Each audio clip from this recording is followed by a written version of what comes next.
백대 사건으로 보는 삼국지, 오늘은 도원결의 편입니다. 세 사람은 그냥 뛰어드는 게 아니라 의기투합해서 의형제를 맺습니다. 복숭아 밭에서 의형제를 맺었다 해서 도원, 복숭아 도자에다가 정원할 때 원, 도원결의라고 합니다. 세 사람은 병사를 모읍니다. 지나가던 장세평과 소상이라는 거상이 말과 철과 돈을 기부합니다. 이걸로 좋은 세상을 만들어 달라. 그래 우리가 또 돈을 버니까 세 형제가 삼국지에 데뷔하게 됩니다. 정말 관우 장비가 유비를 따르게 된 이유는 뭐냐? 결론적으로 유비는 촉한의 황제까지 됐으니까 그냥 그게 증거지 뭐. 그런 분을 알아보고 따랐다 뭐 이렇게 되는 거지. 아무튼 정사에서도 이 얘기는 말이 없어요. 황건적의 난에 의병을 이끌고 참여할 때부터 세 사람이 같이 한 건 맞습니다. 유비 집안은 탁현에서는 힘을 쓰는 집안이었죠. 할아버지가 현령이었고 아버지가 현의 관리였습니다. 이미 많은 젊은이들이 몰려오는 그런 어느 정도 이게 힘 있는 보스였는데, 이런 상태에서 황건적의 난이 나니까 유비가 이 집단을 이끌고 의병에 참여하게 되는 겁니다. 장비는 원래 유비의 고향이었던 탁현의 토호였어요. 그 사람도. 그러니까 장비 집안하고 유비 집안은 최소한 알고는 있었을 겁니다. 관우는 산서성 해연 사람인데 어느 정도 그 동네 실력자고 망명에 와 있었다라는 게 같은 탁현 출신이기 때문에 유비가 장비의 딸들을 며느리로 삼습니다. 정사로 돌아와서 도원결의는 정사였습니다. 이건 창작이에요. 세 사람이 형제처럼 가까웠고 평생 동안 의리를 배신하지 않았다. 삼국지 피튀기고 배신과 음모가 난무하는 시대에서 도원결의는 우리에게 희망을 줍니다. 자, 이렇게 해서 시작된 유비, 관우, 장비, 그리고 주변에 있는 기라성 같은, 솔직히 말하면 이분들보다 훨씬 뛰어난 사람들, 이제 앞으로 이 난세를 어떻게 이겨가고 어떻게 생각하고 어떻게 갈등하게 되는가. 백대 사건으로 보는 삼국지, 오늘의 주제는 불타는 낙양입니다. 제목이 너무 촌스러운 것 같긴 하다. 영제가 사망하자 후계자 선종을 두고 분쟁이 벌어집니다. 대장군 하진과 원소가 후원을 해서 하왕후의 아들 소재가 즉위하게 됩니다. 그러나 하진과 환관파의 갈등이 악화되자 원소는 환관 세력을 숙청하기 위해서 동탁을 불러들이자고 합니다. 그 무시무시한 동탁. 이 소식을 들은 환관들이 분노하죠. 그래서 하진을 살해하고, 여기에 또 분노한 원소가 궁전을 불지르고 환관 세력을 몰살시켜버립니다. 근데 이럴 거면 동탁을 왜 불렀어? 그래서 아마 원소도 동탁을 이제 돌려보내고 싶었을 텐데 동탁이 이미 와버렸어요. 그리고 이 혼란통에 거꾸로 자기가 정권을 장악하게 됩니다. 뭔가 이상한 스토리지만 덕분에 아직 초야에 묻혀있는 기라성 같은 삼국지의 영웅 호걸들이 등장하는 무대가 만들어집니다. 여기까지가 오늘의 이야기입니다. 뭐야, 이거 벌써 끝나? 그러니까 제발 성급하게 하지 마시고 이게 오늘 이야기의 요약이고, 지금부터 그 구체적인 이야기를 시작해 보도록 하겠습니다. 184년에 벌어진 황건적의 난. 영제는 이 위기를 무사히 넘기지만 저승사자는 피할 수가 없었죠. 189년 4월에 영제가 돌아가십니다. 영제에겐 두 명의 아들이 있었습니다. 한 명이 하왕후가 낳은 아들 변, 한 명이 후궁 왕미인이 낳은 아들 협입니다. 왕미인, 정말 이름 좋다. 왕미인이라고 하니까 대단한 미인 같은데 이게 원래 미인이었겠죠. 미인인 건 맞는데 미인은 호칭이고 이름은 왕영입니다. 왕미인이 영제의 총애를 받으니까 하왕후가 불안해지죠. 그러니까 항상 후궁이 황후를 내쫓는 게 한나라의 이게 또 황후의 법칙이잖아요. 그러자 선제 공격을 해서 하왕후가 왕미인을 독살해버립니다. 우리가 이게 늘 하는 말이 역사에서 배우지를 못한다, 역사에서 배우는 게 없다 라고 이렇게 말을 하는데, 사실 사람들은 역사에서 많이 배웁니다. 선택적으로 배울 뿐이죠.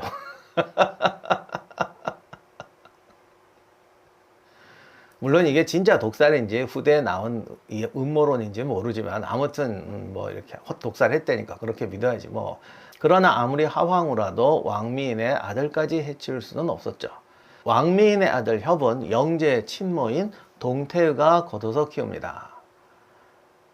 이게 또 이렇게 되니까 시어머니와 며느리의 갈등으로 이해하는 분이 많으신데, 이때 황후나 태후 뭐 이런 분들은 개인이 아니고 다 거대한 집단, 자기 세력의 대표자입니다. 한나라라는 게 이게 추천제고 귀족 세력이 강하잖아요. 그러니까 태후가 되고 황후가 됐다는 건 그 밑에 동씨 집안이 아니라 동씨 집안 뭐 옆에 같이 일하는 사람 어쩌고저쩌고 해서 거대한 인맥 집단이 있는 거죠. 그래서 그러니까 거대한 재벌 기업의 대표로 동태후가 있는 것이기 때문에 결국 이 사람이 아들이 자기가 믿는 사람이 황제가 돼야 이 기업이 유지가 되는 거거든요. 이렇게 돼서 시어머니와 며느리의 갈등이 아니라 시어머니가 거느리고 있는 세력과 며느리가 거느리고 있는 세력 간의 싸움이 되는 거예요. 이렇게 두 아들을 놓고 어머니와 부인이 대립을 하니까 영제는 얼마나 골치 아팠겠습니까? 라는 건 우리 같은 평민들 생각이고, 영제는 전혀 골치 아프지 않습니다. 왜? 난 몰라. 그냥 내 즐기다 갈 테니까 나머지 너희 알아서 해. 원래 세상은 그런 것이야. 이렇게 행복하게 사시다 돌아가십니다. 그래서 끝까지 후계자를 정하지 않아요. 환제나 영제는 선대 황제가 아들이 없어서 외부에서 스카웃했던 케이스였어요.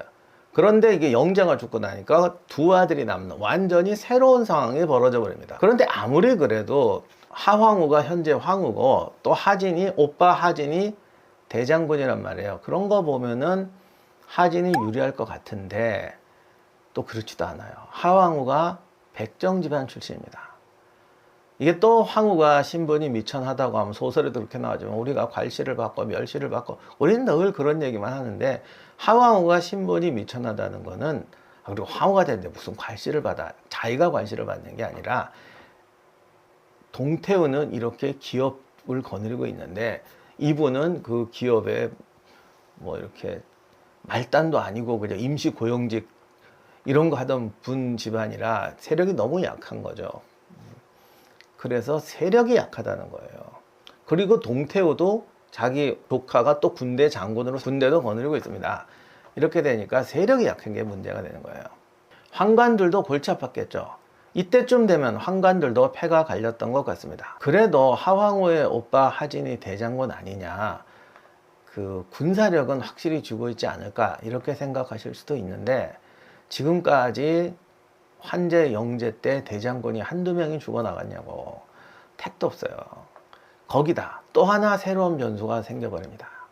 환관적의 난이 터지자 정부는 태수에게 군정과 민정을 겸임하겠습니다. 이건 전에 말씀드렸죠.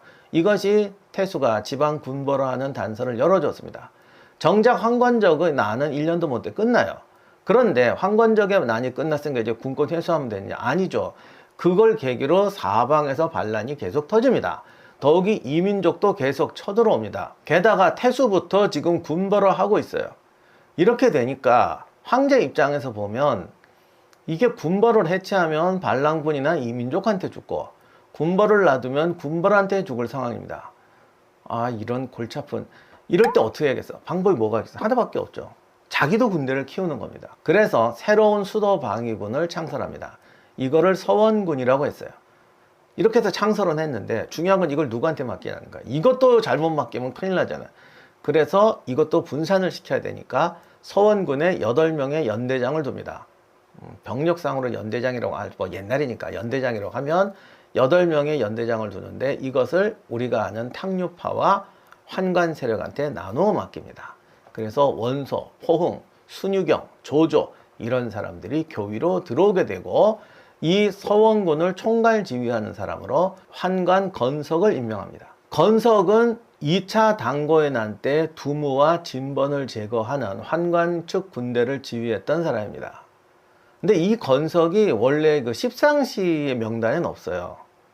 그러니까 영제의 입장에서 보면은 사실 환관 세력도 계속 분열시켜야 했던 것이죠. 그 우리가 무협지 보면 맨날 동창, 서창 이렇게 나오잖아요. 이거는 다시 말하면 환관의 두령이 둘이라는 건데 둘도 위험해요. 그러니까 십상시지. 그러면 십상시는 또 괜찮냐? 아니죠. 아, 황후도 후궁, 후궁 밑에 궁녀 이렇게 견제를 하는데 얘들은 왜 그냥 둬? 그러니까 항상 신진 세력을 올려내서 십상시, 후십상시, 미래 십상시, 백상시 이렇게 계속, 백상시 하면 또 이제 조직 개파이 되니까 자우엔 이렇게 계속 세력을 만들어내는 겁니다. 그래서 건석은 십상시를 견제하기 위한 또 하나의 세력이었던 것 같아요. 이런 상황에서 소설의 스토리를 따라가면 영제는 죽기 전에 왕미인의 아들 협을 후계자로 세우고 싶어 했다고 합니다. 그래서 협의 후원자로 이렇게 임명했던 환관 건석하고 의논을 하죠. 그러자 건석이 하진을 불러 죽여야 협이 황제로 즉위할 수 있다고 말합니다. 그래서 황제가 죽기 직전에 하진을 대궐로 부르는데 누가 이거를 누설을 합니다. 하진은 당연히 분노하죠. 근데 뭐 누설 안 해도 어차피 붙을 싸움인데 뭐. 근데 여기서 이제 결정적인 변수가 나오는데 원소가 하진에게 가서 환관을 몰살하자고 합니다. 이 부분이 소설에서는 정확한 설명이 없는데 원소가 하진 편이 되었다는 것은 건석이 지휘하는 서원군이 일부가 하진 편이 되었다는 것을 의미합니다. 소설에서는 조조도 벌써 하진 편이 되어 있는데 이 부분은 사실 역사에는 애매합니다. 환관들 입장에서야 조조를 자기 편으로 생각했을 거고 조조는 좀 애매하게 행동했던 것 같습니다. 어쨌든 이 소설하고 실제 역사 보면 정말 미묘하게 이게 바꿔놔가지고 제가 정말 설명하기가 힘든데 그냥 결론적으로 말하면 하진이 군대를 끌고 승리해서 파황후의 아들 소재를 즉위시킵니다. 협은 죽지 않았지만 동태우는 하진에게 독살되고 동시 집안은 숙청당합니다. 이때 환관 세력도 분열하는데 이거는 하진이 미천한 집안 덕을 본 것 같아요. 그러니까 이전에는 외척이 세니까 환관, 외척 이렇게 대립을 하는데 이 하진 집안은 중소기업도 아니고 그냥 평범한 개인 집안이라고요. 이렇게 되니까 환관 입장에서 보니까 그냥 차라리 저쪽하고 연합하는 게 낫겠다 이렇게 생각했던 것 같아요. 게다가 환관들이 이렇게 생각할 수밖에 없는 또 하나의 이유가 있었는데 환관적의 난 때 그 청류파에 대한 그 금고가 풀립니다. 이렇게 되니까 또 관료 세력들이 난리를 칠 거 아닙니까? 그러니 적의 적은 나의 편. 차라리 약한 외척과 환관이 하나가 돼서 제들하고 싸우자. 이런 생각을 했던 거죠. 환관들 입장에서 보면 참 괜찮은 수예요. 참 영재가 훌륭한 일을 하나 했죠. 하황으로 왕으로 들였으니 이렇게 생각했는데 이게 또 갑자기 판이 바뀌더니 탕류의 대표자인 원소가 하진한테 붙어버려서 판을 또 이상하게 만들어버립니다. 원소가 하진 편에 붙었다는 건 환관만 분열한 것이 아니라 기존의 정치판이 그냥 아사리판이 나서 파편이 됐다는 거죠. 그러니 이걸 다 뜯어서 재결합을 해야 되는 상황이 온 거예요. 소재가 즉위에 성공하자 원소는 환관을 다 제거하자고 합니다. 원소야말로 대대로 환관과 타협해서 4대째 대상을 하고 있는 탁류파의 중심 집안입니다. 이런 인간이 하진 편에 붙어서 환관 주묘를 외친다는 건 진짜 아사리판이 났다는 거죠. 이렇게 정치판이 완전히 새로 짜야 되는 상황이 됐다. 이게 또 무슨 의미냐? 머리 나쁜 사람은 해석이 안 된다는 의미입니다. 그러니까 이럴 때 필요한 사람이 이제 가우, 곽가, 제갈량, 우리가 아는 삼국지의 모사들 누가 있었으면 얼마나 좋았겠어요. 그런데 문제는 이분들은 전부 지금 초예하에 있습니다. 이놈이고 저놈이고 조정에는 제대로 머리 돌아가는 인간이 하나도 없어요. 제가 역사를 보면 나라가 망할 때는 정말 공통적인 특징이 하나가 있는데 조정에 멍청한 애들만 있고 똑똑한 애들은 다 밖에 있거나 이렇게 뭐 말도 못하는 말단직에 있어요. 악화가 양화를 구축한다는 건 정말 망고의 법칙입니다. 그런데 여기서 제가 조정에 능력 없는 사람만 꽉 찼다라고 하는 건 좀 어폐가 있는데 능력 없는 사람이 아니고 능력이 있긴 있는데 나라를 경영하고 새로운 상황을 헤쳐나갈 그런 능력은 없고 다른 능력이 있어요. 탁월한 능력. 그게 뭐냐? 두 가지가 있는데 하나가 이거 하는 능력. 이런 애들이 이런 것도 기가 막히게 잘해요. 두 번째는 더 탁월한 능력인데 자기보다 능력 있는 애를 알아보는 능력 하나는 귀신 같습니다. 정말 귀신같이 알아봐요. 아무 말도 안 하고 이렇게 말만 듣고 있어도 귀신같이 알아옵니다. 그 자리 괜히 갔겠냐고. 그래서 악화가 양화를 구축하게 만듭니다. 이때 조정에 딱 한 명 머리 돌아가는 사람이 있었어요. 세상이 이렇게 바뀌고 있구나. 조조죠.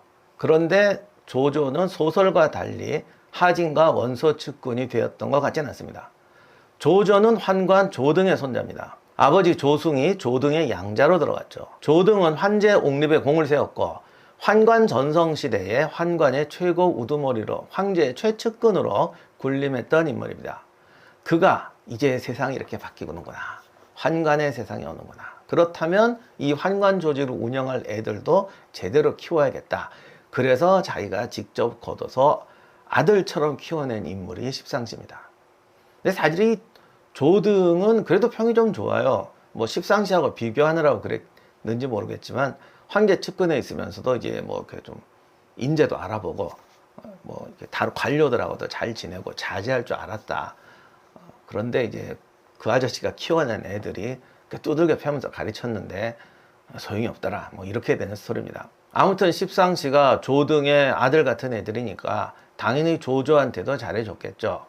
그래서 조조가 서원군 교위로 스카웃되는 것도 환관들의 입김이 작용했을 겁니다. 그러니 하진이나 원소가 상식적으로 조조를 신뢰하겠습니까? 그리고 사실 조조가 지방관으로 있을 때 이게 뭐 세상이 그러니까 쿠데타 음모가 납니다. 영모 음모가 나는데 조조한테 제의가 들어왔는데 조조가 거절했다고 되어 있거든요. 근데 이게 보통 역사책에 이렇게 기록되어 있으면 조조가 찔른 거예요. 왜냐하면 조조한테 건의가 들어왔는데 동의 안 했다. 이 정도면 다 그쪽 파로 몰려서 제거됩니다. 여기서 살아남으려면 저쪽 이렇게 찔른 거죠. 뭐 이런 공도 있고 해서 서원군 교위가 되었던 것 같아요. 아무튼 상황이 이렇게 되니까 환관은 환관대로 하진한테 분노하죠.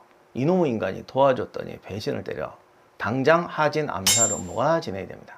자, 이렇게 판세가 정리가 안 되고 급박하게 돌아가는데 이럴 때 머리 나쁜 사람이 하는 행동이 또 두 가지가 있습니다. 첫째, 그냥 우물쭈물한다. 뭘 할지 모르니까. 두 번째, 뭘 하긴 해야 되니까 하는데 황당한 아이디어를 내놓는다. 전자의 대표자가 하진이고 후자의 대표자가 원소입니다. 원소가 타협안을 내놓는데 원소가 황관 다 죽이자고 했는데 하진이 말을 안 들으니까 타협안을 내놓는데 외방에 군벌이던 동탁을 낙양으로 불러서 환관을 제거하자라고 하는 거죠. 정말 삼국지를 아는 많은 사람들이 궁금해합니다. 도대체 왜 원소는 이렇게 멍청하고 어이없고 기막히고 위험한 생각을 아이디어랍시고 내놓았던 것일까? 이 얘기는 다음 시간에 계속하도록 하겠습니다. 이 삼국지의 이 팩트는 저희가 생각하는 것과 많이 다릅니다. 과연 어떤 것이 다른가? 바로 이 책 속에 있어이다. 삼국지 아저씨 우리 임영환 박사님께서 드디어 전략 삼국지를 쓰셨습니다. 제목부터가 멋있습니다. 전략 삼국지. 근데 이제 혹시 이제 아픈 거 싫어하시는 분들은 조심하셔야 됩니다. 제가 딱 첫 번째 1부의 시작이 정사 삼국지와 소설 삼국지입니다. 예, 여기 팩트 폭행 맞기 싫으신 분들은 조심하는 게 좋을 것 같은데 제가 얘기한 이 부분도 약간 소설이죠? 예. 요거 어떤 책인지 간단하게 말씀해 주신다면. 그러니까 사실 삼국지가 소설로 유명한 바람에 네. 그 진짜 정사에게는 많이 빠졌는데 네. 사실은 정사 삼국지 자체가 굉장히 교훈이 많은 책이고 다이나믹한 책이에요. 네. 그러니까 소설 삼국지도 명나라 때 나온 게 아니라 삼국시대 끝나자마자 수많은 이야기가 만들어진 거를 네. 여기다 편집한 거거든요. 그렇죠. 그래서 삼국지 자체가 역사 자체가 되게 흥미로운 책인데 네. 이게 소설로 넘어가니까 정말 재미난 역사 얘기가 다 죽고 수많은 교훈이 죽었어요. 그 다음에 이제 전투 장면은 사실 삼국지 소설의 전투 장면은 맨날 매복, 네. 화공, 모종강이 그랬더라고. 네. 이 수많은 전투 장면을 봐라. 똑같은 게 하나도 없다. 맞는 말이지. 근데 다 뻥이란 말이야. 하지만 그 뻥 속에서 감동을 찾아낸 우리 아니겠습니까? 감동은 있는데 진실은 교훈은 없어. 진짜 솔직한 얘기로. 네. 그래서 진짜 전투의 교훈은 따로 있어요. 아. 그런데 굉장히 다이나믹하고 훌륭한 전투도 많고 네. 굉장히 역동적인 삶이잖아요. 네. 그래서 정사 속에 있는 교훈들을 뽑아왔습니다. 네. 이런 말이 있습니다. 삼국지를 읽지 않은 사람과는 친구가 되지 마라. 그런데 삼국지를 3번 이상 읽은 사람과는 절대 싸우지 마라. 그게 무슨 뜻이겠습니까? 인생을 살아가는 참 많은 표본이 돼주고 교훈이 돼준다라는 말 아니겠습니까? 그 교훈을 모아서 우리 삼국지에 대한 이야기 전략 삼국지 쓰셨으니까요. 이거 많이들 좀 사랑해 주셨으면 좋겠습니다.